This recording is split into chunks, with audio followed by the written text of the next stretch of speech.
까지의 말씀입니다.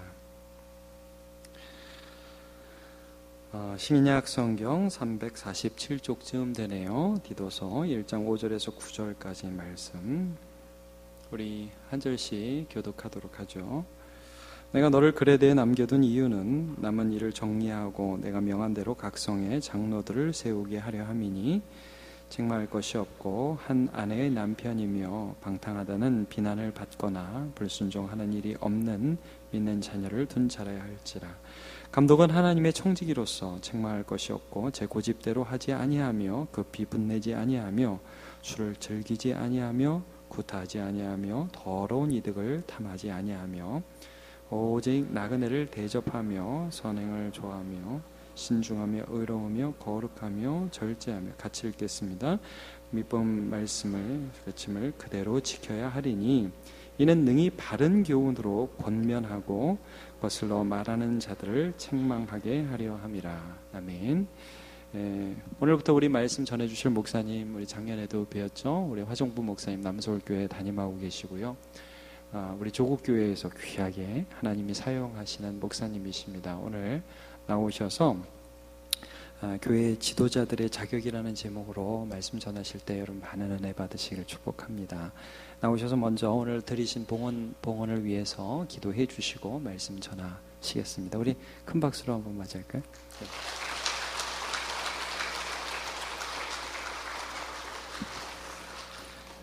반갑습니다. 기도 한번 할까요? 하나님, 귀한 성도들이 주님의 면전에 나오면서 여러 기도의 제목과 소원을 주님 앞에 올려드립니다. 우리 하나님, 참 주님께 소원을 아랜 그 모든 아랜보다 더 풍성하게 넘치도록 응답해 주시고, 우리 하나님께서 참 귀한 남문교회 위에 영적인 귀한 복과 하나님의 참 교회가 부흥케 되는 은혜와 복됨이 풍성하게 임하도록 구하며 찾는 것보다 더 풍성히 응답하시고 역사하여 주시옵소서. 오늘부터 우리가 만나 하나님의 말씀을 상고합니다. 성령님, 우리에게 직접 말씀해 주시고 주 성령의 역사를 충만히 누리며 경험하는 복된 시간 되도록 함께하여 주옵소서. 예수님 이름으로 기도드립니다. 아멘. 여러분, 이번에 우리가 디도서를 가지고 여러분들하고 세 번에 걸쳐서 한번 좀 생각을 해보려고 합니다. 제일 먼저 오늘은 교회의 지도자들을 어떤 사람을 세워야 하나, 디도서 자체가 그렇게 말하고 있죠, 그죠? 여러분, 우리가 속해 있는 이 장로교회 장로님들을 어떻게 뽑는가 하는 것은 굉장히 중요한 주제예요.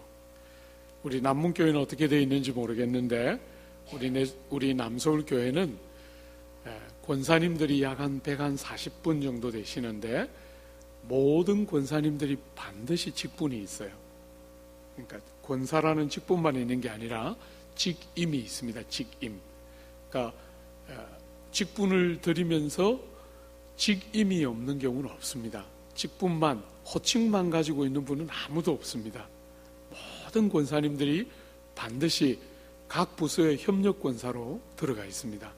아니면 교구의 교구 담당 권사님으로 들어가 있거나, 그래서 반드시 직분을 받으면 반드시 일을 하도록 되어 있습니다. 서리 집사님으로서 세워져서 서리 집사를 2년 동안 했는데 만약에 직임을 맡아서 섬김이 없으면 서리 집사 다시 받아야 합니다. 그러니까 한번 집사 임직을 하면 계속 임직이 되는 게 아니라 반드시 봉사가 있어야만 그 임직을 계속하도록, 그런 식으로 꽤 까다롭게 하고 있습니다.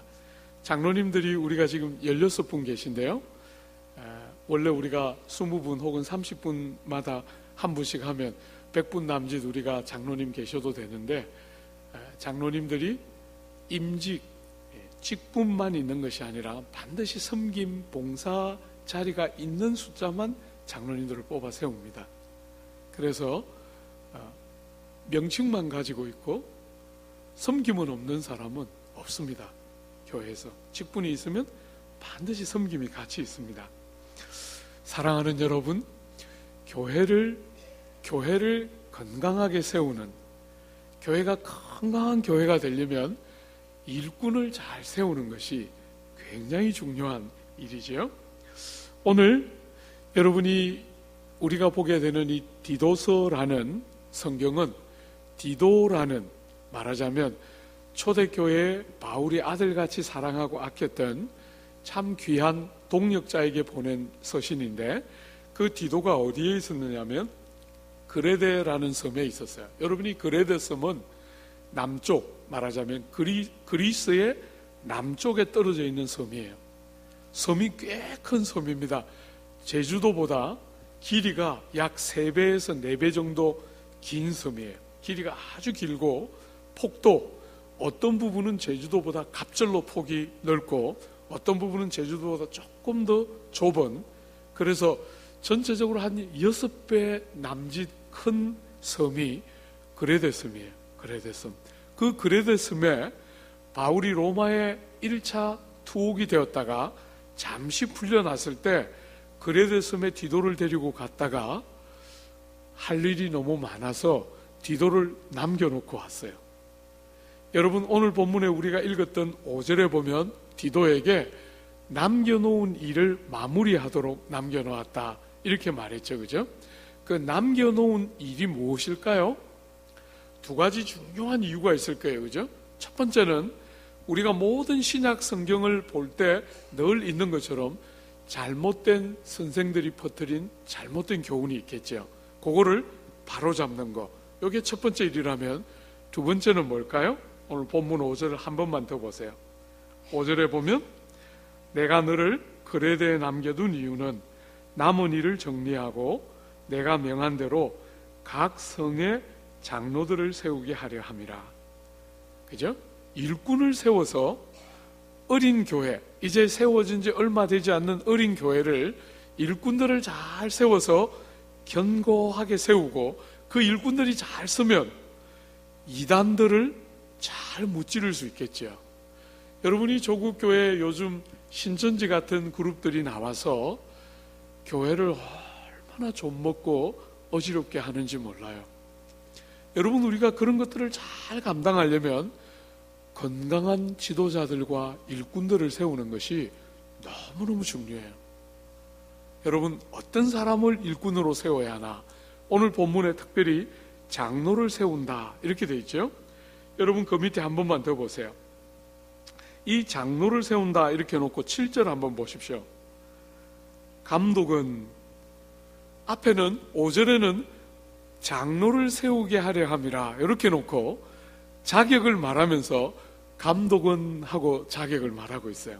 그러니까 장로와 감독은 어떤 것 같습니까? 여러분 볼 때 같은 사람을 가리키는 것입니다. 그죠? 같은 사람. 여러분이 장로나 초대교회 시절에 장로 혹은 감독이라고 나오는 것은 같은 직분이에요. 같은 직분. 그래서 장로라고 되어 있는 것은 나이, 아무래도 좀 연장자가 됐겠죠. 그죠?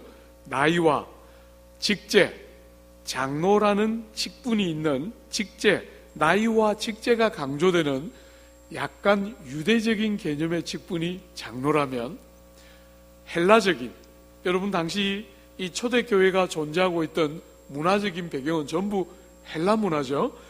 헬라적인 배경에서 볼 때 직분을 말할 때 감독하고 말했어요. 감독. 이 감독은 직분이 가지고 있는 성격과 내용을 강조하는 것이죠. 그죠? 여러분, 우리가 흔히 말하는 장로님을 뽑아 세우면 장로님들이 해야 될 제일 중요한 일이 뭡니까? 영혼들을 살피고 돌보는 것입니다. 영혼들을 섬기고, 감독으로서 이 영어로 말하면 overseer예요. 말하자면 교회 전체를 이렇게 돌아보면서 사람들이 신앙생활을 잘하나 하는 것을 돌보는 이가 감독이고 장로예요. 그러니까 장로와 감독은 같은 직분입니다. 그죠? 같은 직분. 여러분과 제가 속해 있는 이 장로교, 장로교회 목사는 어디 있습니까, 여러분? 목사는 어디 있죠? 목사는 또 다른 장로입니다.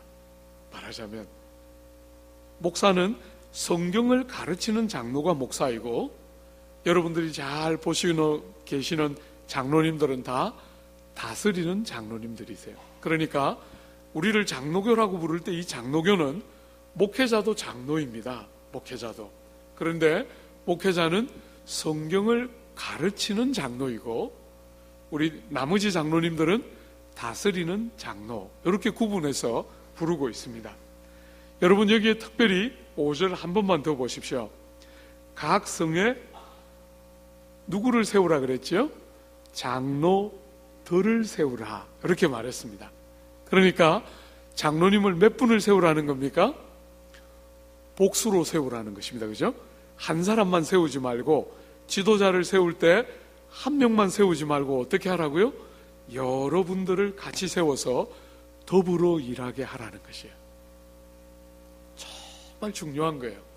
여러분, 교회의 제일 세상의 모임과 교회의 제일 중요한 차이는, 교회는 함께 더불어 일할 줄 아는 것이 교회의 제일 중요한 특징의 핵심이에요.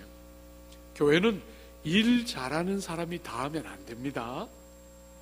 일 잘하는 사람이 다 하면 안 돼요. 주방, 제가 이렇게 목회, 저도 이렇게 담임 30년 됐는데 보면 주방에 이 목소리 크신 분들 계세요.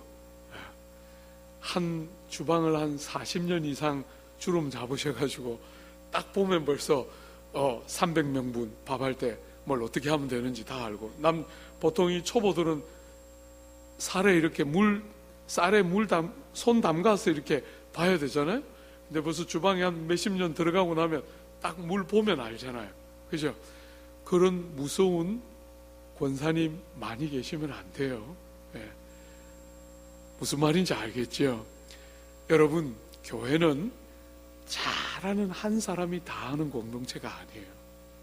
교회는 같이 함께 지도자를 세우는데 복수로 세워서 한 사람이 하면 너무 뭐라 그럴까요?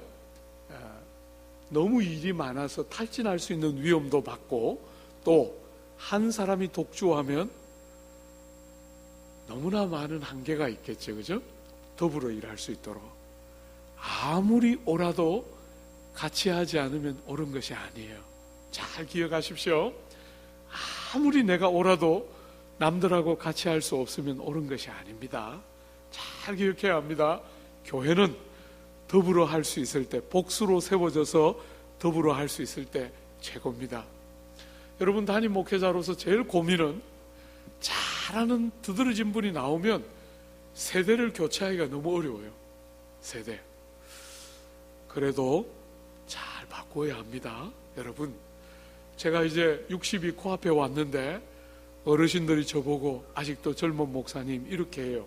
우리 교회에서 60이 코앞에 왔는데, 그분들도 저처럼 젊었을 때가 있었을 텐데 놓기를 두려워합니다. 나아요. 알겠지요? 여러분이 낳아도 동생들이 잘합니다. 낳아도 됩니다. 염려 마시고 잘 낳아요. 그래서 같이 가야 합니다. 교회는 절대로 잘하는 사람이 다 하면 다음 세대가 못 커요. 무슨 말인지 알겠죠? 더불어 하도록, 다 같이 하도록 복수로 장로님들을 세우라, 이렇게 말했죠. 여러분, 우리가 오늘 저녁에 어떤 분들을 지도자로 세워야 하나 소상하게 한번 생각해 볼 텐데요. 한번 먼저 전체로 한번 딱 보세요.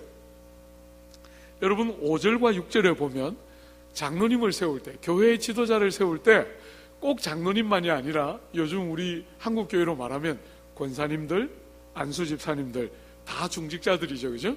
그런 분들을 세울 때 누구를 세워야 하나 한번 잘 보세요. 제일 먼저 뭐가 나왔습니까?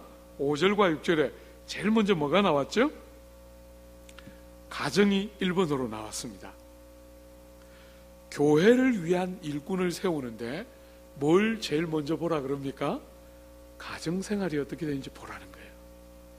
첫 번째입니다. 그죠? 우리가 조금 이따가 우리 자세히 볼 거니까요. 한번 전체를 먼저 한번 보십시오. 두 번째로 감독은 하고 11가지가 나옵니다. 11가지. 항목이 11가지가 나오는데 하지 말아야 할 것이 5개, 해야 될 것이 6개 해서 11가지가 나옵니다. 여러분 그 11가지 전체를 뭘로 묶을 수 있을까요? 한번 보십시오. 7절에 보면 하나님의 청지기로서 책망할 것이 없고 고집대로 하지 아니하며 급히 분내지 아니하고 술을 즐기지 아니하고 구타하지 아니하고 더러운 이득을 취하지 않고 나그네를 대접하고 선행을 좋아하며 신중하며 의로우며 거룩하며 절제하며 이걸 다 뭘로 묶을 수 있을까요? 이렇게 많은 항목이 나올 때는 여러분들이 잘 보면서 항목을 잘 묶어주면 일목요연하게 우리가 딱 볼 수 있죠. 이거 뭐라고 묶으면 다 묶어질까요? 성품과 인격 이렇게 말하면 묶어지겠죠. 여러분이 일꾼을 뽑을 때 뭘 보라는 겁니까? 가정을 먼저 보고 두 번째로 성품과 인격을 보라는 거예요. 사람의 됨됨이가 어떤가, 그 사람의 인격이 어떤가 보라는 것입니다. 세 번째는 뭡니까? 여러분 그 밑에 나오는 9절에 보면 밑법 말씀의 가르침을 그대로 지켜야 하리니. 여러분 세 번째 지도자의 중요한 자질이 뭡니까? 말씀을 아는 지식입니다. 세 가지입니다. 그죠? 가정, 인격과 성품, 말씀. 요 세 가지가 교회의 일꾼을 뽑을 때, 교회의 지도자를 세울 때 굉장히 중요한 자질이에요. 여러분 성경을 너무 모르는 사람을 일꾼으로 뽑으면 어떻게 되겠어요? 교회가 세속화되는 거예요. 세상 방식으로 교회를 이끌어 가겠죠? 성경을 능수능란하게 알 수 있는 사람일수록 좋겠지요. 성경을 많이 읽어서 그 성경이 인격이 되고 체화가 되는 사람일수록 좋겠지요. 그죠? 성경 굉장히 중요한 자질입니다. 여러분, 요 세 가지 우리가 세세하게 보기 전에 여러분 한번 보십시오. 교회 일꾼을 뽑는데 거창한 이력서를 요구합니까? 아닙니다. 그죠? 교회 일꾼을 뽑는데 우리 남문교회 장로가 되려면 그래도 어느 대학은 나와야지. 없습니다. 여러분 없습니다. 잘 기억해야 합니다. 여러분의 담임 목사님이 이제 잘 은퇴하시고 나서 후임을 뽑아 모실 때 한국교회가 외국의 석박사 소지자 우대 이렇게 하고 목사를 청빙했어요. 요즘은 그런 청빙서가 많이 줄었습니다. 제가 신대원을 졸업하고 담임 자리를 구할 때만 해도 외국 석박사 우대 이런 거 많았어요. 죄송하지만 성경은 그런 것을 교회의 일꾼을 고르는 제목으로 삼지 않습니다. 잘 기억해야 합니다, 여러분. 적어도 우리 교회 지도자가 되려면 사회적으로 신분과 지위가 이 정도는 돼야지. 그것도 없습니다. 그죠? 성경이 제시하는 기준에 없습니다. 제발 그런 사람을 세우면 안 됩니다. 제가 이렇게 가르치면 성도는 또 이렇게 들어요. 우리 화 목사님이 세상에서 훌륭한 사람 뽑으면 안 된다 그랬어. 아니죠. 그거 아닙니다. 그죠? 그거 보고 뽑아서는 안 되지만 그렇다고 세상에서 훌륭 안 한 사람 뽑을 건 또 뭐예요? 그게 주된 조건이 되면 안 된다는 거죠. 그죠? 늘 거꾸로 해요. 제가 이 말하기가 얼마나 조심스러운지 몰라요. 제가 한 번씩 이렇게 우리 교회 교우들은 공부를 잘하는 교우들이에요. 여러분 그 남서울 교회가 저 반포에 있지 않습니까? 여러분 반포는 대한민국 교육 특구입니다. 교육 특구. 그래서 제가 우리 성도들 많이 혼을 내요. 공부 좀 제발, 아이들 공부 좀 제발 잡지 말라고 혼을 많이 내는데 한 번은 성도가 그러는 거예요. 저보고 와서 목사님 왜 그렇게 공부 못하는 걸 좋아하세요? 제가 공부 못하는 걸 좋아할 리가 뭐가 있겠어요? 공부 잘하는 것을 안 좋아하는 만큼 공부 못하는 것을 안 좋아합니다. 근데 너무 아이들 공부하니까 좀 덜 좋으라는 건데 우리 목사님은 공부 잘하는 애들 싫어해. 이렇게 보는 거예요. 아닙니다. 공부 잘하는 것도 사랑하고 못하는 것도 사랑합니다. 균형을 잘 잡으십시오. 뭔지 알겠죠? 여러분, 여기에 세상에서 학벌이 높아야 한다, 지위가 높아야 한다, 세상 사람들 보기 괜찮아야 한다, 이런 거 없습니다. 잘 봐두십시오. 사랑하는 여러분, 여러분과 저에게 하나님께서 뭔가 세상에 내놓을 만한 성공한 사업가 이런 것도 원하지 않습니다. 그죠? 가정을 보고 사람 됨됨이를 보고 그 사람이 하나님의 말씀을 얼마나 사랑하고 순종하는지 보라. 이렇게 지금 세 가지를 이야기하고 있습니다. 그죠? 한번 조금 더 구체적으로 한번 볼까요? 5절부터 9절까지 여러 항목이 나오는데 그 여러 항목에 재미있게도 반복되는 단어가 하나 나와요. 한번 빨리 한번 보세요. 짧은 시간만. 여러분, 2번 반복해서 나오는 단어가 있어요. 뭡니까 그게?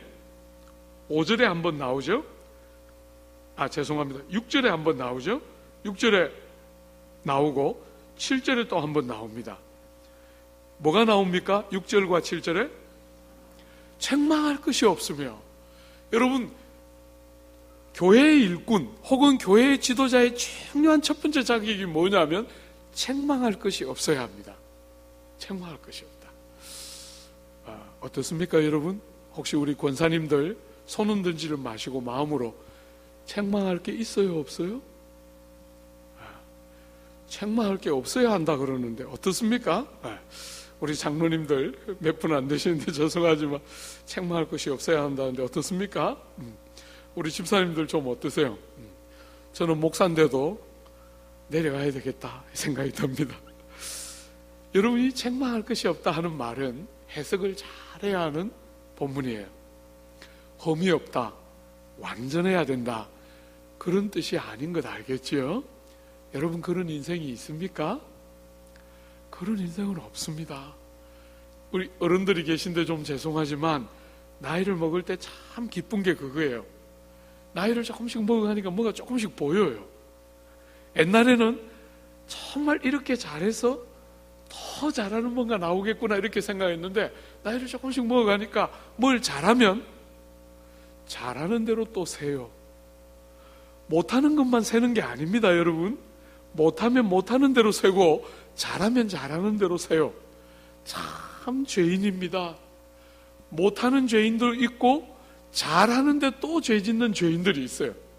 이게 여러분과 저는 이 본성 자체가 어머니 모태에서부터 죄를 갖고 태어났기 때문에 정말 작년에 제가 와서 가르쳐 드렸죠. 뭐라 그랬어요? 국가 대표급이다. 죄에 관해서는 국가 대표급이에요. 한 나라를 대표해도 손색이 없는 나쁜 존재가 여러분과 저죠. 근데 우리 보고 험이 없다 이렇게 말하면, 책망할 것이 없다, 완전하다 그러면 아무도 말할 자격이 없죠. 그죠? 그런 뜻이 아닌 거 알겠죠? 여러분, 여기에 쓰고 있는 이 험이 없다, 책망할 것이 없다는 이 단어가 이런 뜻을 전달하는 단어가 두 단어가 있어요.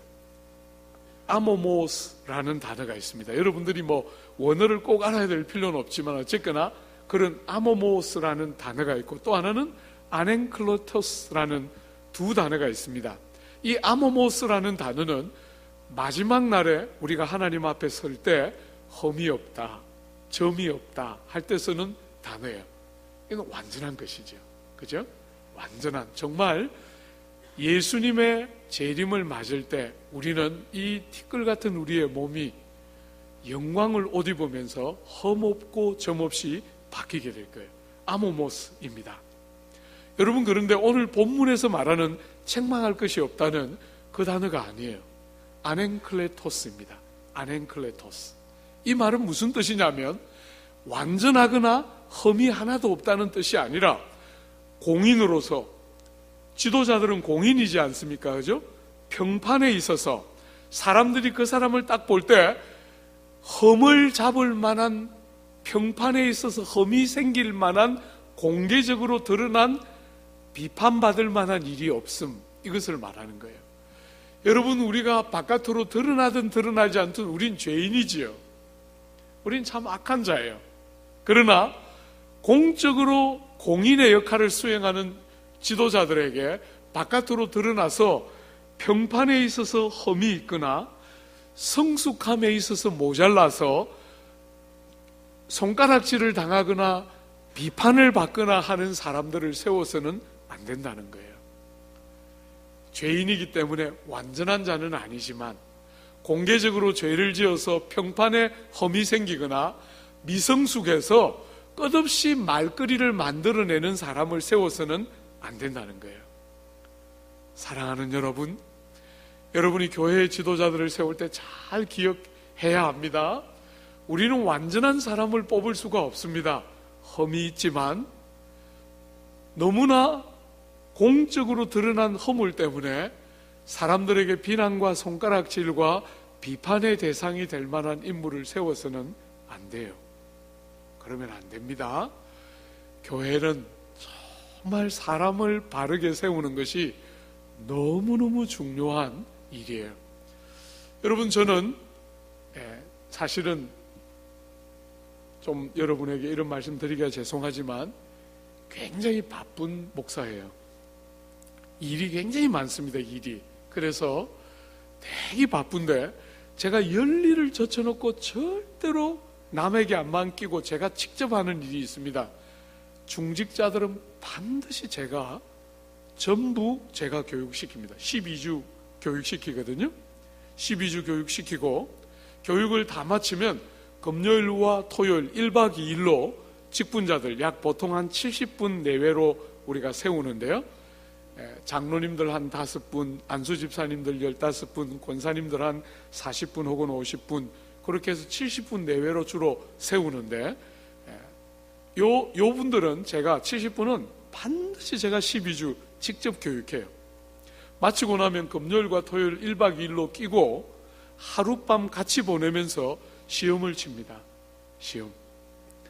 여러분, 제가 시험을 어떻게 치겠어요? 직접 문답을 해서 시험을 칩니다. 12주 교육한 거를 제가 직접 이렇게 묻습니다. 70명이니까 하나하나 하면 시간이 너무 많이 걸리기 때문에 그렇게 못하고 70분을 보통 한 5명에서 7명 정도로 조를 짜서 각 조 10명, 10조 정도로 쪼개어서 사람들을 이렇게 제가 다 일일이 물어보면서 직접 구두시험을 합니다. 그리고 그 다음날 자고 일어나면 필기고사를 합니다. 필기고사. 이제 우리 직분자들에게 약간 소문이 났는데 지옥훈련 이렇게 소문이 났습니다. 굉장히 제가 까다롭게 합니다. 제가 3번 이 교회 부임해 와서 3번 했는데 직분자를 떨어뜨려 본 적은 아직은 없습니다. 사실 한 10몇 명 떨어뜨리고 싶었어요. 3번에 걸쳐서 한 번에 한 4-5명씩 저 사람은 도무지 안 되겠다 싶었는데 못 떨어뜨렸습니다. 실족해가지고 교회 옮길까 싶어서. 근데 제가 정말 제가 꿈꾸는 거는 떨어뜨리고 싶어요. 그런 사람들은 안 세우고 싶어요. 근데 그냥 교회 옮기면서 또 그냥 막 교회가 너무 어지러워질까 싶어서 억지로 세우지만 한 번씩은 진짜 탁 떨어뜨리고 싶어요. 그래서 올해부터 작년부터는 필기고사를 했습니다. 떨어뜨리고 뭐라 그럽니까? 증거를 제시하기 위해서 필기고사를 실시해서 자료를 다 모아놨어요. 그래도 못 떨어뜨렸는데 여러분 꼭 떨어뜨릴 수 있도록 기도해 주십시오. 어쨌거나 저는 정말 일꾼을 세우는 것이 교회의 건강의 척도라고 생각해요. 굉장히 중요합니다. 그죠?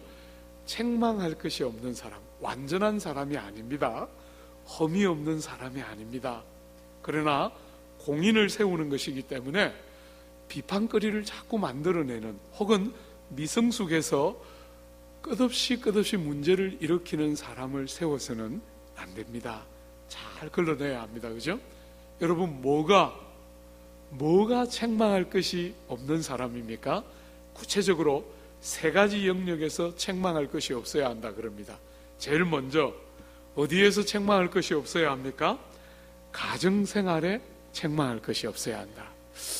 여러분, 이게 참 너무너무 중요하죠. 저는 이렇게 목회를 한 30년 하니까 이제 사람들 약간씩 얼굴이 보여요. 여러분들을 이렇게 처음 탁 만나도 이 사람이 어떻게 사는구나 대충 좀 보여요. 물론 틀릴 때도 있어요. 쫄지는 마세요. 네.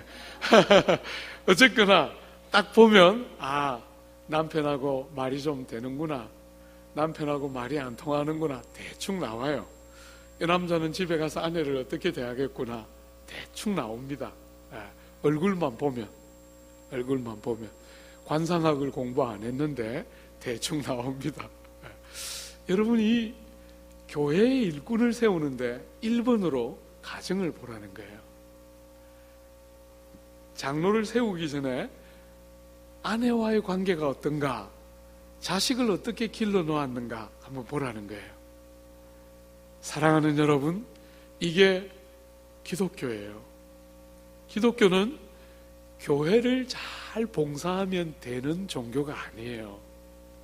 기독교는 여러분의 가정과 일터가 교회처럼 세워져야 기독교가 되는 거예요.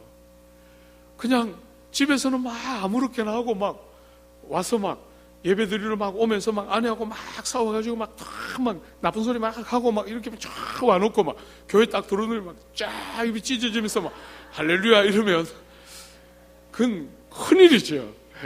그건 안 됩니다. 물론 막 아내하고 싸웠으니까 오늘 나는 싸웠어요 이러고 말 안 하고 그냥 가만히 있고 일어나는 건 또 아니에요. 잘 균형을 잡으십시오. 그럼 막 또 막 오늘 아내하고 싸웠으니까 나는 교회 가서 예배 못 드려. 그러면 안 됩니다. 그래도 교회 와야지요. 그죠? 절대로 안 돼요. 여러분, 가정을 보고 일꾼을 세우는 거 여러분 잘 보십시오. 저는 목회를 하면서 늘 하나님 앞에 사모하고 기대하는 게 성도들이 투명한 유리처럼 저를 들여다보는 그런 목회를 하려고 해요. 불가근 불가원 안 하려고 합니다. 저 화정부가 어떻게 사나 성도들이 다 들여다보는 목회를 하고 싶어 해요. 그래서 욕도 많이 들어먹습니다. 저게 설교는 저렇게 하는데 형편없구나 이러면서 한 번씩 욕도 듣습니다. 최근에 우리 교회 시니어 어른들이 막강합니다. 한 900분 정도 계십니다. 만 65세 이상을 우리 시니어라 그러는데 시니어들 한 900분 정도 되는데 막강합니다. 뭡니까? 이 발언권이 막강합니다. 최근에 그 시니어 중에 한 분이 와서 사무실에 와서 막 사무직원들 혼냈다는 거예요. 그래서 뭐 때문에 그랬냐? 그러니까 화 목사가 68평형 아파트에 살고 있다는 이야기를 듣고 부하가 나서 막 와서 해댔다는 거예요. 그래서 제가 예배 시간에 흉을 봤어요. 여러분 흉 좀 봅시다. 내가 이런 말하면서 아니 화 목사가 68평에 산다는 이야기를 들으면 와서 68평에 사는지 물어봐야 될 거 아니에요. 근데 소문만 듣고 와가지고 아니 68평에 살면서 지가 무슨 자격으로 그런 설교를 그렇게 하고 막 잘난 척하고 막 이러면서 막 욕을 했다는 거예요. 그래서 그 실장님이 딱 설계도 딱 내가지고 목사님 집은 여기고 요거는 몇 평이고 34평입니다. 34평. 그런데 이제 제가 사는 아파트가 약간 독특해요. 복층 구조입니다. 그 아파트 촌 전체에서 복층은 한 10채 될까 말까 한데 굉장히 큰 단지인데 10채 될까 말까 한데 그 어른이 어디서 들은 거예요. 복층 아파트 68평짜리가 있더라. 이야기를 듣더니 화 목사가 복층에 산다 그랬는데 하면서 열받아서 온 거예요. 그래가지고 막 해댄 거예요. 아니 화 목사가 68평 아파트에 어떻게 사나? 나는 지금 53평에 사는데 이러면서 막 이렇게 해댄 거예요. 그래서 제가 막 흉봤어요. 나쁜 사람들 이러면서 제가 이름은 확인 안 했어요. 이름 확인하면 또 막 만날 때마다 생각나고 막 이러니까 그죠? 이름 절대로 확인 안 하고 또 이름 확인 안 했으니까 마음대로 막 혼냈죠. 저는 막 성깔이 못된 목사기 때문에 막 해버려요. 여러분 34평에 사는데 68평에 산다고 갑절을 부풀려 놨어요. 아마 어떤 복층은 그렇게 큰 평수가 있는 것 같아요. 그러니까 어디서 듣고 보고 이제 그렇게 하셨겠죠. 그죠? 사랑하는 여러분, 저는 목사로서 훌륭한 삶을 성인군자처럼 살아나야 할 자신도 없고 그런 모습으로 저를 가꿀 자신도 없어요. 저도 저대로 한계와 약함이 있고 성도들의 도움이 없이는 지탱할 수 없는 존재라는 거 잘 알고 있어요. 그래서 허물이 드러날 때도 괜찮게 생각해요. 세는 것이요. 그죠? 우리 당회 같이 하시는 장로님들은 저를 잘 보세요. 제가 얼마나 잘 웃어요. 그죠? 그래서 외부에 이렇게 나가면 오빠 부대들이 많습니다. 네. 그런데 우리 아내는 없습니다. 잘 웃지만 저게 얼마나 못됐는지 잘 압니다. 우리 성도들은 안 속습니다.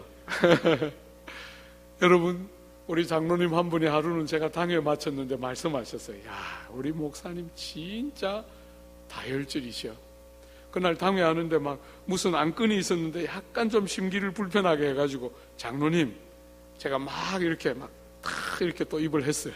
그러니까 그 장로님 한 분이 나가시면서 아이, 우리 목사님 진짜 다혈질이셔. 그냥 지나가시면 되지 그걸 또 이렇게 하시냐고 그렇게 하시고 지나가셨어요. 그 제가 벌떡 일어나가지고 장로님 팔짱을 끼면서 장로님, 제가 생각해도 이래 한심해 죽겠는데 장로님 보시기엔 얼마나 한심하겠어요. 너무 죄송해요. 그러면서 제가 말했어요. 저는 이제 30년 이상 몸부림쳤는데도 이렇게 안 바뀌고 장로님 너무 죄송하지만 나 좀 책임 좀 져줘요. 나는 이제 내 혼자 못하겠어요. 앞으로도 이렇게 세면 장로님 늘 이렇게 말해서 저 좀 잘 잡아줘요. 그랬더니 장로님이 막 이 개면적을 하시면서 아니에요, 우리 목사님 잘하고 계세요. 아니에요, 저 못하고 있으니까 책임져줘요. 이러면서 하여튼 요즘은 막 자신이 없어요. 어쨌거나 어떤 거는 막 새는 대로 어쩔 수가 없어요. 그죠? 투명하게 삶의 많은 부분들을 어쩔 수 없이 공유하고 짐을 같이 지고 가야 한다, 이런 생각을 해요. 여러분, 교회의 일꾼을 세우는데 교회에서 어떻게 하나 그것만 보고 일꾼을 세우라고 하지 않고 가정이 어떤가 보라는 거예요. 신앙은 교회만 잘하면 되는 게 아닙니다. 일관성이 살아있어야 합니다. 가정에서, 교회에서, 일터에서 여러분의 삶을 지배하고 다스리는 일관성이 있어야 해요. 여러분의 삶 전 영역을 관통하고 흐르는 일관성이 있어야 합니다. 여러분, 제가 영국 생활 한 7년 했거든요. 영국과 미국을 비교할 때 제일 제가 보면 대조되는 거예요. 영국 사회는 굉장히 통전적이에요. 여러분, 통전적이다, 좀 느낌이 오죠, 그죠? 정확한 단어의 뜻은 몰라도 미국이나 한국 사회는 너무 분절적이에요. 많은 것이 이렇게 분절되어 있어요. 쪼개어져 있다는 거예요. 영국은 굉장히 통전적이에요. 각자가 전문적인 분야가 없는 건 아니지만 잘 묶여져 있어요. 그런데 우리 사회는 미국의 영향을 너무 많이 받아서 많이 분절적이에요. 이게 통전적으로 묶여지지가 않아요. 그래서 삶이 이렇게 아프고 어려운 거거든요. 사랑하는 여러분, 신앙은 분절적일 수가 없어요. 여러분의 가정에서 하는 것과 교회에서 하는 것이 분리될 수가 없어요. 흐르는 일관된 진리에 관통하는 일이 있는 것이 신앙생활이에요. 그러므로 여러분, 가정을 보면 교회에서 어떤 분이 세워져야 하는가 하는 게 보인다는 거예요. 가정에 뭘 보라 그랬죠? 한번 보세요. 여러분, 가정에 보면 6절을 한번 보십시오. 한 아내의 남편이 되어야 한다. 먼저 가정을 볼 때 뭘 보라고요? 한 아내의 남편의 삶을 살고 있는가 보라는 거예요. 여러분, 결혼을 2번 했는가? 이런 외적인 것을 말하는 게 아닙니다. 결혼을 안 해서 혼자 살고 있으면 안 된다, 그것도 아닙니다. 아내와 한 번 결혼을 했는데 아내가 사별해서 새로 장가를 가면 안 된다, 그런 뜻 아닙니다. 그런 것은 다 정당한 것이죠. 그죠? 다 정당한 것이에요. 그런 사람 얼마든지 지도자로 뽑아도 됩니다. 한 아내의 남편이다, 이렇게 말할 때 이 말의 중요한 핵심이 뭡니까? 아내와 함께 결혼을 해서 뭐합니까? 배우자를 향해서 변함없는 진실한 도리 안에 머물러 있는가? 한 아내를 맞아서 가정을 일구면서 그 아내와 남편의 관계를 충성스럽고 참되게 잘 유지하고 있는가 보라는 거예요. 잘 보라는 것입니다. 남자들은 주로 바깥에 가면 잘하는데 아내는 아무렇게나 대하는 남자들이 너무 많아요. 참 쓸모없지요. 예. 우리 자매들 그런 남자들 다 내쫓아요. 예. 다. 남자들이 참 어리석습니다. 밖에서는 잘하는데 아내 귀한 줄 모르는 사람들은 중직자로 세우지 말라는 거예요. 한 아내가 그 아내를 주신 하나님의 주심 안에 신실한 관계 안에 머물러서 아내랑 같이 가정을 일구는 기쁨이 어떤 것인가, 한 사람을 사랑하고 한 사람과 더불어 가정을 꾸며가는 게 어떤 것인가. 사랑하는 여러분, 제가 이 대한민국 남자들을 이렇게 보고 있으면 참 답답할 때가 많아요. 늘 아내가 뭐라고 남편에게 말을 하면 남자들이 자기보다 더 못하는 사람 이야기를 하면서 자기를 합리화해요. 그러면 안 됩니다. 여러분이 아무리 객관성을 가지고 여러분이 아무리 남들보다 훌륭한 사람이라 할지라도 아내가 힘들면 힘든 거예요. 여러분은 그 아내의 남편이에요. 여러분이 객관적인가? 여러분이 남들보다 얼마나 나은가? 이게 중요한 게 아니에요. 여러분의 아내가 여러분을 어떻게 말하는가가 중요한 거예요. 한국 남자들은 그걸 들을 줄을 몰라요. 제가 보면 한 아내의 남자여야 합니다. 여러분이 다른 여자가 여러분을 보기에 어떻게 보이나 그건 중요한 게 아니에요. 많은 남자들이 나는 기준을 능가합니다. 평균은 상회합니다. 죄송하지만 그건 하나도 중요한 게 아닙니다. 평균이 되는가를 묻는 게 아니에요. 하나님이 붙여주신 그 여자와 제대로 살고 있는지를 묻고 있는 거죠. 그런 사람을 뽑아야 한다는 거예요. 여러분, 저는 아내랑 31년째입니다. 결혼해서 만 31년째인데 제가 작년에 와서도 많이 말씀드렸지만 우리 부부는 목사인데도 많이 싸웠어요. 정말 많이 싸웠습니다. 실망도 많이 하고 허물도 많이 드러났습니다. 그런데도 세월이 이만큼 흘러보니까 모든 좋은 것은 같이 사는 것 안에 다 넣어놓으셨어요. 하나님이 혼인 안에 있는 그 수많은 복을 함께 사는 것 안에 다 넣어놓으셨다는 거예요. 아내를 잘 만나서 남편을 잘 만나서 결혼하면 복이 있는 것이 아니라 하나님을 인정하면서 정말 한 아내와 한 남편을 만나서 신실하게 가정을 그렇게 하나님의 주신 줄 알고 순종하며 사는 그것 안에 모든 복이 다 있어요. 근데 세상은 자꾸 마음에 안 든다, 그때 내가 뭐 잘못했다, 자꾸 이런다는 거예요. 그게 중요한 게 아니에요. 결혼을 하면 한 아내의 남자로서 신실하게 그 아내와 눈높이를 맞추어서 같이 사는 것, 이게 부부 생활의 핵심 중에 하나예요. 도덕적으로 여러분이 치팅을 하는가, 그게 중요한 게 아니고 그건 당연히 안 해야 하는 것이지요. 그죠? 그건 당연히 안 해야 하는 것이죠. 그뿐 아니라 여러분에게 주신 그 귀한 아내와 함께 살아야 합니다. 제가 이렇게 아내와 남편이 싸울 때 보면 아내는 그렇게 답답해하는데 남편들이 정말 말귀를 못 알아들어요. 제가 이렇게 보면 그냥 내가 얼마나 지금 내 친구들에 비하면 훌륭한 남편인가 이야기를 자꾸 하고 있어요. 아내는 그래, 내가 네 그거 동의한다. 네가 평균은 상회한다는 거 내가 안다. 그런데 나는 괴롭다. 이렇게 아무리 말해도 내가 평균에 상회하는데 네가 평균에 못 미쳐서 그렇다. 이렇게 말하면서 그렇게 아내의 말귀를 못 알아들어요. 우리 남자들 잘 분발하십시오. 네, 말귀를 잘 알아듣고 아내가 뭐라 그럴 때 내가 지금 평균을 상회하는가의 문제가 아니라 이 여자와 내가 함께 살고 더불어 살고 하나 되게 하신 것을 지켜내고 같이 가는 사람 같은 느낌이 들도록 사는 거 너무너무 중요한 거예요. 결혼을 10년을 하고 20년을 하는데 말귀가 안 통한다. 우리 자매들이 자주 그런 이야기 저한테 해요. 그러면 제가 이야기합니다. 농담 삼아. 내 쫓아요. 10년 기다리고 15년 기다렸는데 말귀 못 들으면 그냥 내 쫓으라고. 화목사가 내 쫓으라 그랬다고. 내 쫓으라고. 제가 가정을 그렇게 파탄을 일으키고 삽니다. 제가. 어쨌거나 사랑하는 여러분, 한 남자의 한 아내의 남편입니다. 그죠? 중직자가 돼야 될, 장로로 뽑혀야 될 중요한 분은 아내와 같이 말이 통하는 사람이어야 돼요. 소통이 되고 귀를 기울여 들을 줄 알고, 굉장히 중요한 자질이에요.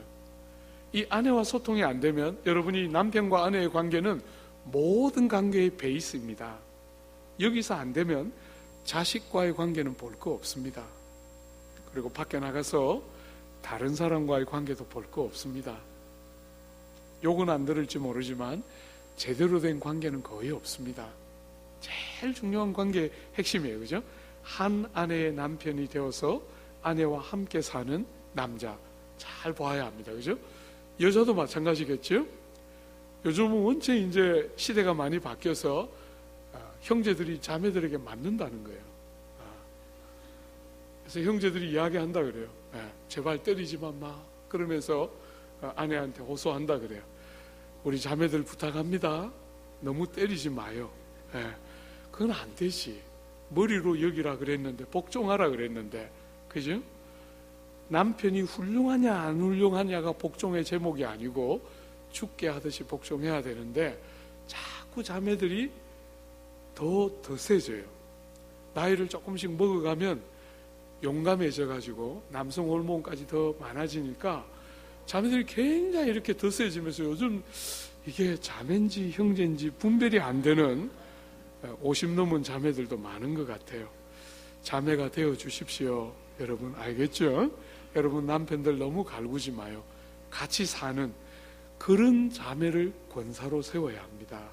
무슨 말인지 알겠죠? 여러분이 권사님들을 세울 때 부엌에 가서 얼마나 일하나 이런 거 보고 세우기 전에 가정에서 남편을 어떻게 대하나 보라는 거예요. 남편을 꼼짝달싹 못하게 만든 여자는 세우면 안 됩니다. 무슨 말인지 알겠죠? 저는 우리 남편 꼼짝 못하게 만들었어요. 이런 개성가를 부르는 사람들은 중직자가 되면 안 돼요. 같이 살아야죠. 그죠? 한 남편의 아내로서 가정을 같이 세우고 아내와 남편이 서로를 세우는 게 뭔지를 아는 사람이 일꾼이 돼야 돼요. 그 이야기를 지금 하고 있는 거죠. 두 번째로, 여러분 가정을 볼 때 첫 번째는 아내와의 관계를 보고 두 번째는 뭘 보라 그랬습니까? 자식과의 관계를 보면 됩니다. 자식은 어떻습니까? 방탕하다는 비난을 받거나 불순종하는 일이 없는 믿는 자녀를 둔 자라야 할지니라. 여러분 여기 방탕하다 하는 이 말은 삶이 난장판처럼 되거나 무질서해서 재산과 시간을 너무나 낭비하는 삶을 말합니다. 여러분 이것은 여러분들 가운데 아마 자식에 대한 이야기를 하면 자신 있는 부모가 많지가 않을 거예요. 참 자식은 너무 뜻대로 잘 안 되지요. 간혹 돌연변이들 중에 제대로 조금 크는 것들 간혹 하나둘 있어요. 집안마다. 아니면 걸러서 몇 가정 걸러서 하나씩 간혹 그런 거 나오고, 또 그런 거 있으면 막 부모들이 어깨에 힘을 막 탁 넣고 절대로 말은 안 하지만 탁 이렇게 그냥 다른 이렇게 애먹이는 자식들 보면서 막 다 이렇게 판단해요. 우리 아이들은 이러면서 막 대학도 또 막 직장도 막 외국에 또 가가지고 근데 그걸 내가 말하면 굉장히 부끄러우니까 말 안 하고 가만히 있었는데 옆에 있는 어떤 성도가 목사님 이 집은요 아들이 그냥 짱짱해요.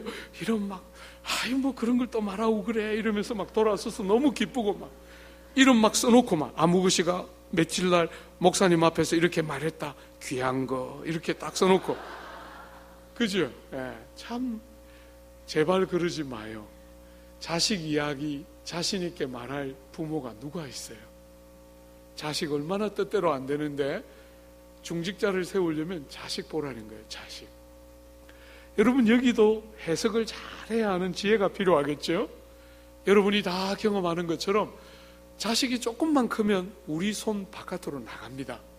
그러니까 여기 방탕하다, 믿지 않는 자녀가 아니고 믿는 자녀야 한다라고 말할 때 이 자녀는 누구를 가리키는 거겠어요? 장성한, 나이를 어느 정도 먹은, 자기 스스로가 다 분별하면서 판단할 수 있는 그런 자녀를 말하는 게 아니죠. 그죠? 그런 자녀는 이제 그만큼 크면 자식이, 부모가 아무리 해도 자식을 이길 수가 없어요. 그러면 여기 말하는 자식은 부모의 영향력 아래 있는, 아직 독립이 되지 않아서 부모의 강한 영향력 아래 있는 자녀들이 어떤지를 보라는 거예요. 우리나라로 말하면 고등학생 정도까지 보면 되겠죠? 그 아이들이 어떻게 사는가 한번 잘 보라는 거예요. 부모에게 그렇게 많이 노출되어 있고 부모의 권위와 부모의 질서 아래 그렇게 복종하고 따를 수밖에 없는 그 에이지의 아이들이 어떻게 자라고 있는지 한번 보라는 거예요. 그리고 그런 아이들이 정말 신실하게 믿음 안에서 잘 길러지고 있는지 보라는 거예요. 그렇지 않고 그런 아이들이 아직 부모로부터 독립하기 전이고 부모의 영향력에 강한 영향력 아래 있는데도 그 아이들이 믿음 안에서 잘 못 자라면 그런 사람이 교회에서 믿는 성도들을 위한 지도자로 적절한가 보라는 거예요. 사랑하는 여러분, 참 우리가 두려운 이야기지만 자식 이야기를 누가 자유롭게 할 수 있겠습니까마는 이만큼 부모의 영향력이 중요하고 자녀에 관한 한 부모가 결정적인 양육의 핵심적인 주체라고 성경은 가르치고 있다는 거예요. 제가 이렇게 교우들을 섬겨보면 교우들은 교회 보내놓고 자꾸 교회 학교 어떻게 말해요. 제가 그런 부모들을 붙들고 말합니다. 일주일을 학교에서 보내고 하루, 그것도 2시간 교회 와서 교회 학교에 있는데 그 2시간 가지고 도대체 어떻게 무슨 프로그램으로 뭘 어떻게 가르치면 이 아이가 믿음으로 살겠나? 얼마나 불가능한 그림인데도 자꾸 교회 학교에 보내놓고 교회 학교 탓을 해요. 부모가 교회 학교와 함께 뭔가를 해내려고 하지를 않고. 그죠? 그래서 직분자를 세우고 지도자를 세울 때 가정을 보고 부부관계가 어떤지를 보고 자녀를 어떻게 대하고 있는지를 잘 보라는 거예요. 여러분들에게 죄송하지만 정말 이런 기준들을 잘 적용시켜 주십시오. 좋은 대학을 가야 한다. 아닙니다. 그죠? 공부는, 그 지성은 열심히 한다고 다 되는 거 아니에요. 여러분, 제가 영국에 유학 가서 목회를 했던 교회가 옥스포드 한인교회입니다.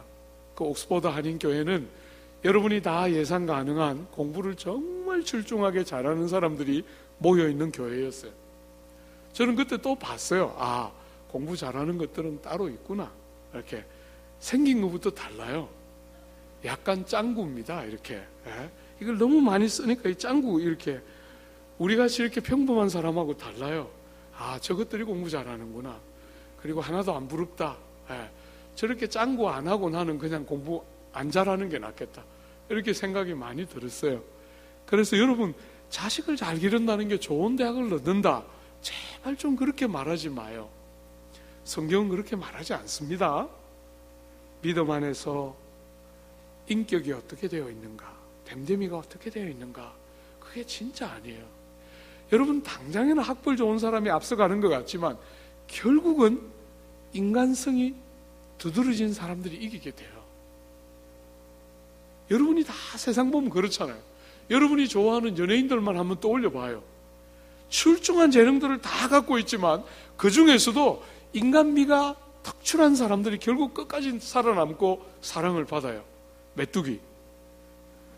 그죠? 우리가 메뚜기를 좋아하는 이유가 뭡니까? 그 못생긴 것을. 우리가 좋아하는 이유가 뭡니까? 그 인간미가 참 특출한 데가 있잖아요. 사랑하는 여러분, 그렇게 평범한 사람들도 결국은 인간 됨됨이가 결정하는데 우린 자꾸 학벌에 에너지를 쏟아요. 어느 집안하고 만나서 사돈을 맺었나? 여러분, 아무도 관심이 없습니다. 여러분 빼고는. 아무도 관심이 없습니다. 저 집이 어느 집하고 사돈 맺은지 모릅니다. 여러분이 명함에다 써서 붙여놓고 다니니까 겨우 한 번, 두 번 알게 되지 아무도 관심 없습니다. 제발 그런 것으로 자녀를 어떻게 길렀나 보면 안 됩니다. 사랑하는 여러분, 결 따라 길러야 하나님이 각인들에게 주신 재능과 은사가 있는데 결 따라 길러야 그게 진짜지요. 그게 진짜지요. 공부 좀 못해도 어때요? 제발 좀 아이들 목 좀 조르지 마요. 공부 좀 못해도 다른 거 잘할 수 있잖아요. 하나님은 공평하세요. 절대로 편벽되지 않습니다. 세상이 자꾸 금수저, 흙수저 말하지만 하나님은 사람을 그런 눈으로 보지 않습니다. 주 안에 사랑하는 여러분, 교회 일꾼을 뽑는데 가정을 먼저 보라 이렇게 말했습니다. 그죠? 아내와의 관계가 어떤가, 자식을 어떻게 양육하고 있는가 보라는 것입니다. 여러분 일꾼을 뽑을 때 꼭 그런 일꾼을 세워야 합니다. 여러분의 담임 목회자를 모시고 올 때 여러분 그런 것들을 기준으로 모시고 와야 합니다. 그게 너무너무 중요한 거죠. 두 번째로, 여러분 일꾼을 뽑는 두 번째로 중요한 기준이 뭡니까? 인격과 성품입니다. 그 사람의 됨됨이를 보아야 합니다. 여러분 이거 제가 또 한번 잔소리, 토를 좀 달아야 되는데요. 여러분 우리 주변에 보면 생김새부터 벌써 불편한 분들이 계시죠? 좀 싸납게 생긴 분들이 계세요. 그죠? 살아온 인생살이가 너무 험하고 또 특별히 실수로 남편을 잘못 만나가지고 말 안 통하는 거하고 같이 살다가, 제가 지난번에 와서 가르쳐 드렸죠? 60 넘은 자매들 다 얼굴이 뭐라 그랬죠? 네. 전부 여러분처럼. 제가 뭐라 그랬어요? 60 넘은 자매들 얼굴이 다 어떻게 생겼다 그랬죠? 싸움닭 같이 생겼다고 가르쳐 줬죠? 네. 다 말 안 통하는 남자들하고 같이 살다 보니까 아무리 예쁜 미소를 가지고 있던 자매들도 나이가 50 넘고 60 넘어서 남자들하고 한 30년 살면 누구누구 없이 싸움닭입니다. 얼굴이 전부 이렇게. 여러분, 그런데 여러분들이 얼굴이 좀 험하게 생기고 성깔이 좀 있게 생긴 그런 사람 뽑지 말라는 말이 아닙니다. 그런 자연적이고 천연적인 이야기를 하는 게 아니라 예수님을 얼마나 닮았는가, 예수를 믿고 삶의 인격의 변화가 얼마나 일어났는가 하는 것이 핵심이지, 자꾸 인격과 성품을 말하면 사람 좋은 사람을 뽑습니다. 사람 좋은 사람. 여러분, 제가 목회하면서 30년 동안 사람 좋게 생긴 사람 만났는데 너무 자주 놀랐어요. 사람 좋게 생긴 죄인입니다. 여러분, 정말 그 일천함이 짝이 없습니다. 정말 착하게 생겼는데 들어가 보면 똑같은 죄인입니다. 험하게 생기고 까칠하게 생겼는데 들어가 보면 착한 구석이 있어요. 그런 껍데기 말고, 여러분 껍데기 말고 제발, 아이고 저거는 좀 잘 웃고 막 착하게 생겼으니까 가까이 가서 말을 붙일 만한데 저건 굉장히 까칠하게 생기고 막 이렇게 막 얼굴도 막 험악하게 생겨서 겁나고 막 가까이 가, 그런 이야기를 하는 게 아니에요. 사랑하는 여러분, 주님을 닮은 인격을 말하는 거지요. 제발 호인 같은 사람 뽑으라는 말이 아닙니다. 절대로 그렇게 하면 안 돼요. 변화된 성품을 세우라는 거예요. 인격과 성품이 주님을 닮아가면서 말씀 안에서 변화가 일어나고 있는 사람을 세우라는 거지, 선천적으로 착한 사람 안 됩니다. 제가 오랫동안 조국 교회에서 청년 사역을 했습니다. 많은 자매들이 저에게 이렇게 말했습니다. 목사님, 믿음 말하지만 결국은 성격 좋은 사람이 최고인 것 같아요. 여러분, 그 말보다 저를 더 눈물 나게 한 말은 없습니다. 조국 교회의 신앙이 이렇게 피상적이에요. 저는 그런 말을 들을 때마다 정말 너무너무 슬펐어요. 믿는 것보다 선천적인 성품이 더 좋아야 된다고 생각하는 그게 얼마나 고통스러운 말인지 저는 상상할 수가 없습니다. 사랑하는 여러분, 선천적으로 착해 보이는 것은 금방 바닥이 드러납니다. 그런 거 말고 진짜 주님을 닮아서 인격의 변화들이 일어나고 있는가를 보고 그 사람을 불러야 한다는 거예요. 여러분, 제발 교회 일꾼들 세울 때 인격과 성품이 너무 중요한데 선천적인 거 말고 주님을 믿은 후에 변화가 일어나고 있는가 보라는 거예요. 정말 중요합니다. 어떤 변화가 있어야 합니까?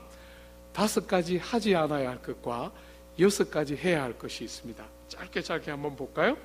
첫 번째로 뭘 하지 않아야 합니까? 제 고집대로 하지 아니하며. 너무 중요합니다. 여러분, 한국은 전부 고집을 부리는 사람이 잘한다고 생각해요. 고집을 부려서 뜻을 관철시키는 사람이 이긴다고 생각합니다. 교회는 그런 공동체가 아닙니다. 아까 말했죠? 교회는 반드시 어떻게 해야 된다 그랬죠? 함께 더불어 해야 합니다. 자기의 고집을 부리고 자기의 뜻을 관철시키는 것이 교회에서 능사가 아니에요. 교회는 남에게 귀를 열고 들을 줄 아는 사람이 지도자가 되어야 합니다. 다른 사람을 나보다 낮게 여기고 언제든지 종노릇 하는 사람이 교회의 지도자가 되어야 합니다. 여러분, 옛날엔 제가 이렇게 생각했습니다. 주님이 이렇게 말씀하셨잖아요. 얘들아, 너희들 중에 누구든지 으뜸이 되고자 하는 자들은 종이 되어야 한다. 너희들 중에 누구든지 높고자 하는 자는 낮아져야 한다. 이렇게 말했잖아요. 제가 그것을 과거에 읽을 때는 이렇게 읽었어요. 내가 지금 잘 낮추고 겸손하면 때가 되면 예수님이 나를 높여주시겠구나. 여러분, 지금은 그렇게 안 읽습니다. 여러분, 지금은 낮추는 것이, 겸손한 것이 진짜입니다. 나중에 주님이 높이고 안 높이고 이걸 지금 말하는 게 아니라 죄가 와서 일그러뜨려 놓은 이 세상의 왜곡된 질서는 왕이 남이 못 입는 옷 내가 입고 남이 못 먹는 음식 내가 먹고 남이 못 사는 집 내가 들어가서 사는 게 세상 구조입니다. 여러분, 우리가 믿는 이 예수는 왕이신데 당신이 사람이 되어 오셔서 우리를 아들을 삼으십니다. 죄인들의 죄짐을 왕이신 당신이 대신 지고 죽어서 죄인을 살려냅니다.